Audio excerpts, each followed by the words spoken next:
Magandang umaga sa ating lahat. Ito ang ating weather update ngayong April 26, 2020. Sa ngayon wala pa naman tayong binabantayan ng sama ng panahon. Pero meron po tayong intertropical convergence zone na nag-extend sa Mindanao at isang sirkulasyon. At itong sirkulasyon na ito ay mababa ang chance ang maging bagyo, pero posible din yung malusaw. At kung hindi naman siya malulusaw, ito ang kanyang track from GFS model na ginagamit natin sa mga bagyo, pero 22 km yan. Kaya hindi po yan yung totoong GFS at for hindi yan pag-asa, and ito nga po yung track niya. Yan, by 3, 4, 8, May na po May na po.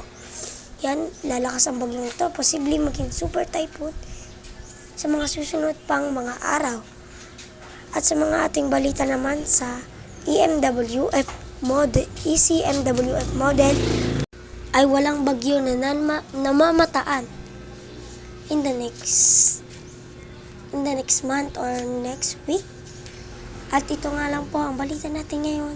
At 4 waves or mga track episode natin sa mga alon, mag-ingat pa rin tayo, pero walang nakataas na gale warning sa ating bansa.